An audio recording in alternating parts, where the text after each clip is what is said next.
Hello, everyone, and welcome to Global History. Last time we were in class, which was yesterday on Thursday, we talked about the Tang and Song Dynasties, and I told you guys that I wanted you to get to a certain location on the worksheet. So I just wanted to let you guys know that I updated the due date.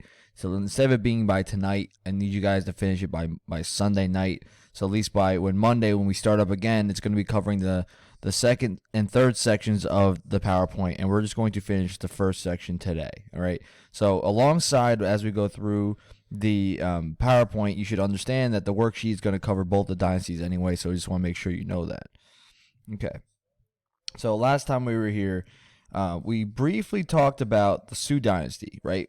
We kind of set the stage for you, kind of what you should be expecting when you enter this PowerPoint. And last time when we covered China, we talked about the Han Dynasty, right? And we talked about how they had collapsed because this was considered a golden age of sorts, but the problem was they made the mistake of increasing taxes heavily and not really allowing people to have a lot of say in their government.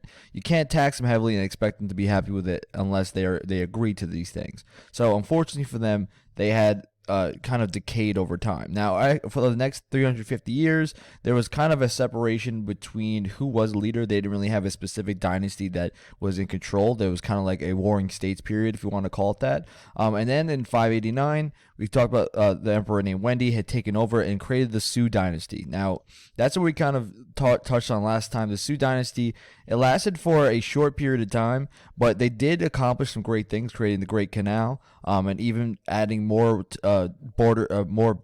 structures to the Great Wall of China as well. But the problem is when they create this massive waterway, a lot of people died while working on it, and they actually just threw the dead people inside the project itself. So the problem is that people started to see they didn't really care at all about the individuals, and on top of that, they followed the same drastic formula that the Han Dynasty did and increased the taxes pretty highly, and that led to revolt, and it overthrew the Sui emperor. All right. So now the Tang Dynasty comes in, and we mentioned them. That was what we mainly talked about last time. Tang Taizong was the brilliant leader that kind of pushed them forward, expanded the territory tremendously into northern and western lands. And even when we talk about Empress Wu, Empress Wu was the first real woman to lead China. And we talked about specifically some of their origin stories here that kind of get you to understand a little bit about them.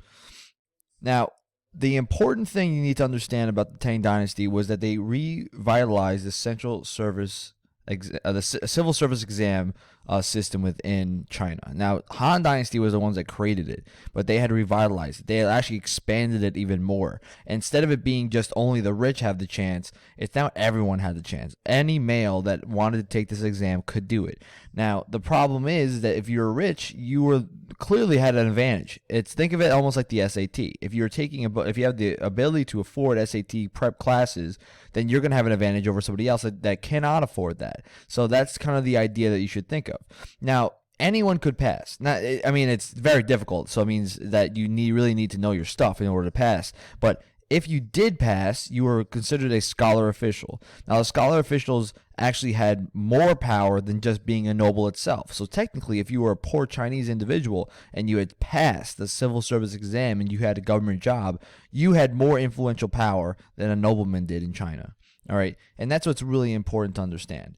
The bureaucracy had grown completely, so now that means that's why it makes sense, because if the bureaucracy is now entrenched in so many more aspects of Chinese society, that if you work in the government, you are in that group, right? And it cuts the power of the nobles tremendously. All right. So we did talk about this question last time. What resulted from the revival and expansion of the civil service exam or society or system? It made the bureaucracy stronger. It made it filled with more capable people, and then it cut the nobles' power tremendously.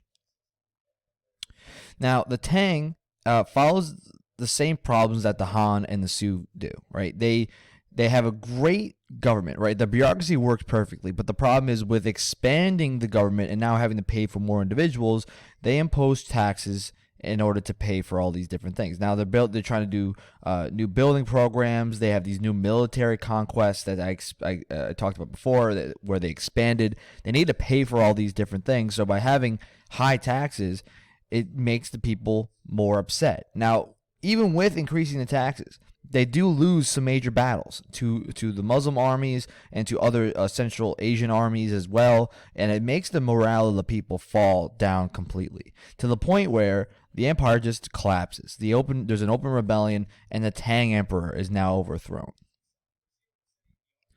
So, after the Tang had fell, basically rival warlords had divided China into separate kingdoms, right? If you haven't noticed, there's a lot of times in Chinese history where there's a warring states period that kind of emerges, right? And this was kind of another instance of almost another warring states period. Now, Taizu, who creates the Song Dynasty, which is the next major dynasty, they take control in 960, right? And they lead for several hundred years.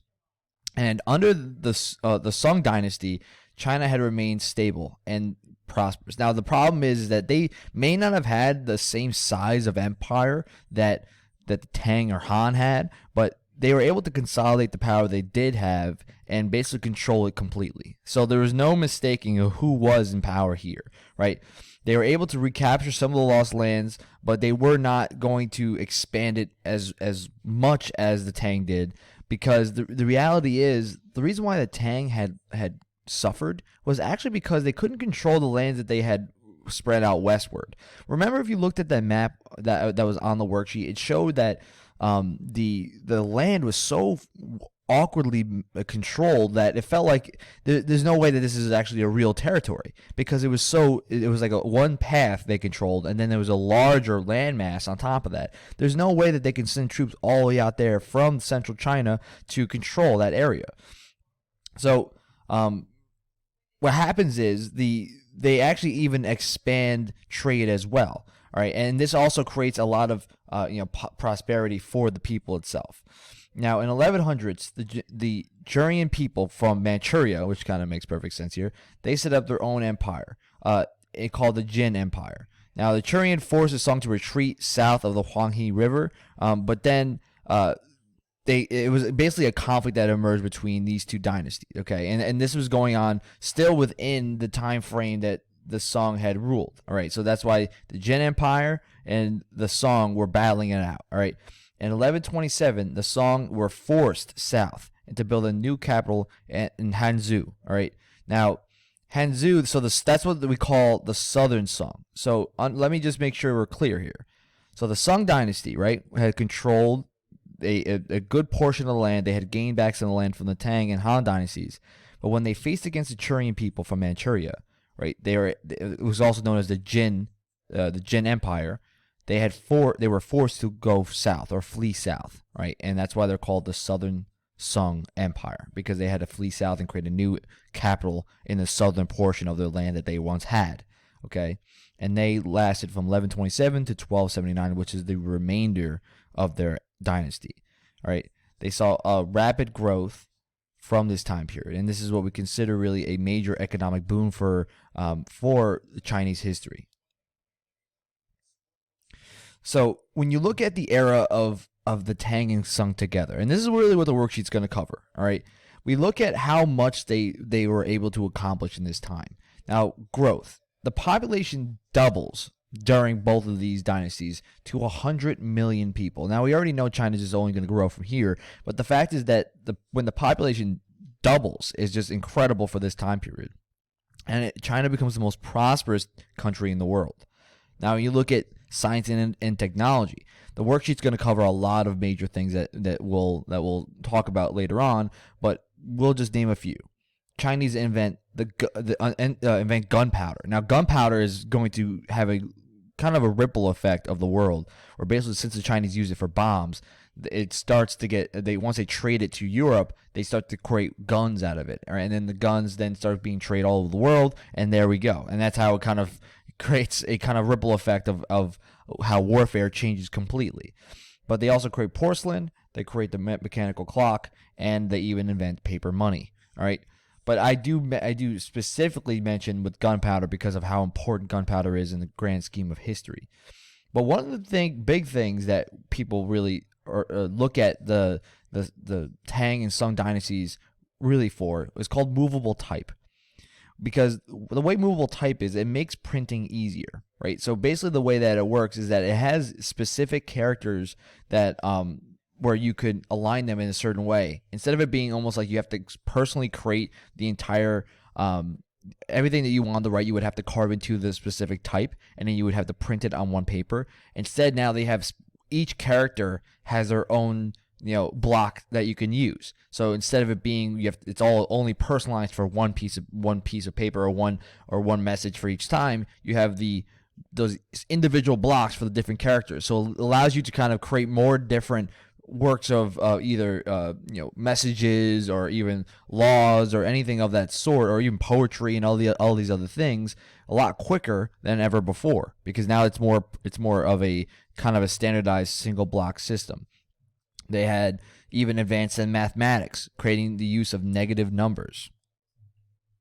Now, agriculture, if you look at the Burnett reading, which we did the other day, you should see how they changed the way in farming rice. Now, in some ways, they had to now find a new strain, and they had to basically change their whole farming practices because they couldn't farm as much food as they wanted in a year. Now, because they expanded in different territories, they started to learn of new different either strands of rice or different ways to farm because of the people they've conquered, which is also known as cultural diffusion, because now you're getting new different ways of learning, of doing different things, because you're taking over a different piece of land. For instance, when you look at how when they took over Vietnam, they had discovered a new strain of rice that produces 2 crops a year, which now means you have more food available, which means that when more food's there, it means population increases.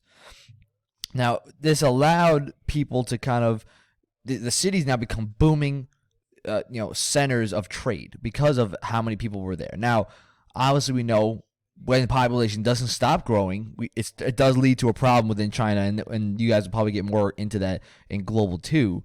But the fact that this was stable, right? The food growth was stable, allowed for population just to continue to grow, right? Now, during this time, and we already talked about, was how their trade was flourishing, right? They had connections to the Silk Road, and it linked them to the West. So a lot of their technology was now being sent to westernized nations, okay? And this was just giving them a flux of money and a flux of cultural growth as well, right? Along with being able to trade into the western lands, they now have to trade along ocean trade routes as well, which means they need to create technology that would help them in this. So they created the magnetic compass to allow them to expand into the western nations, and this was now traded all across the world, because now every single nation that wanted to trade over ocean routes need to have a magnetic compass to basically help them, not even just for trade, but for conquest as well. Now, the trade stretches from Japan all the way to Southeast Asia, India, and Africa. All right. Because of the connection with the Silk Road and all the different ocean routes, trade expands Buddhism as well. Okay. Now, it's a two-way kind of a relationship. When China is spreading their ideas and their trade over different areas, other places are doing the same to them. Okay, and that's kind of simple. We talked about this in all different aspects, so I don't really have to go into it too much. But even with the trade and expansion of trade, technology, all these different things, this was also considered a golden age of poetry and art. All right, Liu Bao and Tu Fu were two specifically most famously known poets of this time period that had created paintings and many different poems that kind of express the feeling of this time period. Now, I ask you guys to read this primary source and answer the question for your PowerPoints, okay? So this is a lot of the famous paintings of these two dynasties always showed a sense of nature, animals, and they showed kind of the great, even in the video you guys watched yesterday, they talk about how, even paintings show grand landscapes where there's only usually either one symbol or one person, and it shows the grand landscape around them to show just how small that person is in this great world, or just to show how beautiful the landscape is of China. And this is one of those scenarios where it shows you kind of just an animal, some nature, and it's just a blank canvas behind them, right? And it has some symbols, it has some writing down, but it really just shows you the beautiful, the art of nature, really. So when you look at Chinese society and their social structure, right, the Tang and Song dynasties had basically the idea that the civil service exam was now created lowered the power that aristocratic families had specifically in China. Because we all know in the Han Dynasty and even dynasties before, if you were a richer family, you had basically all the power other than the emperor itself. So the way we break it down is there's 5 different sections. Now, what we reference now as the scholar officials are also just known as gentries, all right? So don't be confused. They're the same thing. So remember, those people that pass the civil service exam and get government jobs are also known as gentries, all right? So scholar officials and gentries are the same thing. So number 1 on the list here is the emperor. Obviously, the emperor is going to be number 1. They're the most powerful. It's not hard to debate that.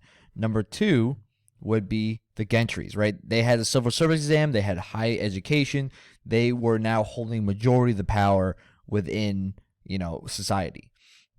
Number 3 was the urban middle class. So these people were merchants, shopkeepers, skilled artisans, and minor officials, and other individuals as well. So you could technically, if you're going to look at below the gentries up here, would technically be the rich families or the autocrats, but gentries would have more power there. The number 3, like I just said, it was mainly like the middle class workers. Okay, number 4 was the bottom of urban society. So these were laborers, the soldiers, and the servants.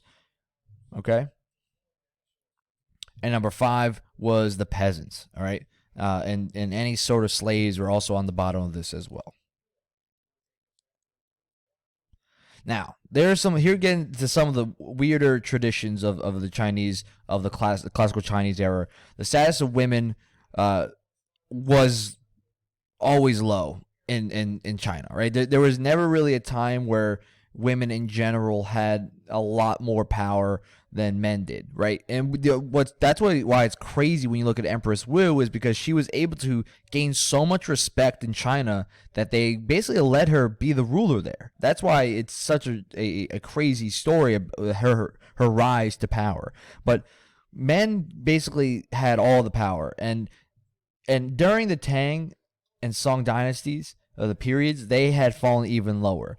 Now, women were used as basically the only thing that they were made for was for population, and basically used for trade, for almost like melding families or clans together. That was the sole purpose of women in China for this time period. Now, one of the things that the practice that they would do was called foot binding. Now, foot binding is like it's a weird practice that was created in China, and basically what happens is it's trying to show the elegance of the woman. So what they would do is they would bind their toe so it doesn't have a curl upward, and over time it would basically break the curl and make it more of basically a lily foot is what they call it. All right, and basically it's a crazy idea, but it's called a lily foot, and it showed the elegance of a woman and how high class she was. All right, and that's really it. It's one of those crazy practices that they had, but it was showing the kind of the status of what the woman represented. All right, and what's crazy is that her foot after this was crippled for life. It was literally for life after they did this. It was stuck with them, right? But it reflected the wealth, prestige of the husband. That's what the point of this was to show how beautiful the wife is, how elegant the wife is, and it always reflected the husband's status. All right, and that's why they did these things. It was always shown to reflect the husband's status. So what I did to provide you guys here is some inventions that were developed for the Tang and Song. These are really important for you guys to understand. I give you both the description of what they are itself and then what the impact is. So you guys can read through this chart. It'll help you guys out for any future quiz or test that we do have. So what I want you guys to do is to answer some questions that go along with this. Okay, I added into the PowerPoint. So the first question is, which inventions eventually affected warfare and exploration? And then secondly, which of these inventions do you think had the greatest impact in history? So by looking at this chart, you guys can answer that question on your PowerPoint. All right, so now we're getting to the final part. The last four multiple choice questions I embedded for you guys for the section review. All right. So I want you guys to answer this to yourselves. When we get back to school, I'll have an answer for you guys, and maybe probably by the time I finish the PowerPoint, I'll just go back and circle the answers, so at least you guys know what is correct and what is incorrect. And then lastly, the main ideas. I want you guys to answer these final two questions. Now, specifically, they give you the question pages in the textbook, but I'll ask them right here for you right now. Why was the reform of the civil service exam under the Tang so significant? And number two, how did changes in agriculture support other developments during the Song Dynasty? All right, and that's it for today. We're going to finish off with just talking about the Tang and Song. Next time we have our video, we're going to talk about the Mongols. All right, and the Mongols, we already know, came in, just beat everyone down, and took complete control over almost every area of the world. But let's talk about that next time.